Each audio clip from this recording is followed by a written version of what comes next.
Chair Lewis, like my colleagues, I'm very honored to be joined by us here to join Senator Miranda, Senator Gomez, Senator Oliveira, and Senator Jehlen in support of S246 and H495. There are also 20 Senate sponsors who are not here with us in person, but are here with us in solidarity, and have put their names to this bill.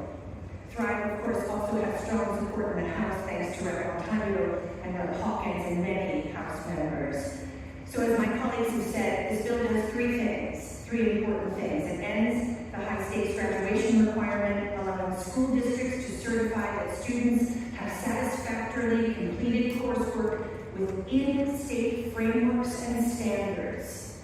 Number one. Number two, it eliminates the ineffective state school receivership process. Number three, it looks forward to a new day, a more authentic, far-reaching, accurate system for assessing students, schools, and school districts. Passage of the Thrive Act, as we've called it, would mean a reorientation of student learning that would better educate, better prepare, better support our children, young people, as you know, chairs in the committee, who are entering a complex world and need a nuanced, comprehensive base of knowledge and skills.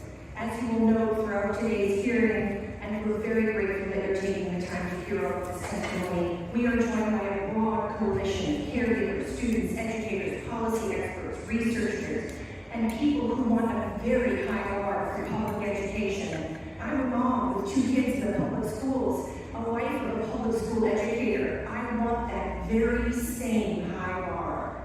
Mindful of our time and our shared hope that you'll hear directly from those testifying today, I've also submitted written comments, and I'm going to focus the remainder of my testimony on MCAS. Let me say very clearly to the chairs in the committee, I believe in academic assessment of students.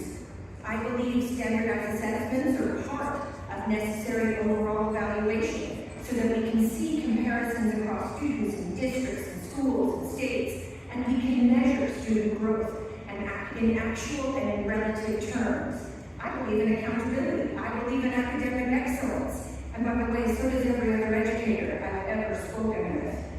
What I do not believe in, and what I cannot believe the legislature believes in, is allowing a single, deeply flawed test to determine whether or not a student receives a high school diploma, regardless of whether that student has passed all of their requisite coursework. What I do not believe in is punishing individual students for systemic shortcomings.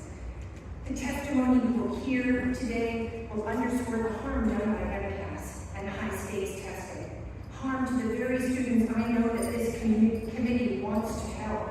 The testimony will also tell this committee that MCAS, as it is administered now, and I want to underscore what Senator Miranda has said, this bill doesn't end, right? It doesn't end testing.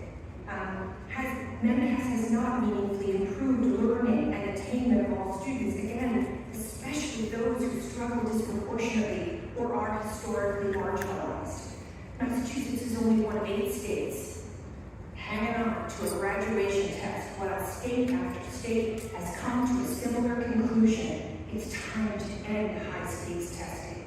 The Student Opportunity Act gives us a new lease on excellent public education. Let us lean in there as we consider this bill. I respectfully urge Chair Lewis and Committee your favorable consideration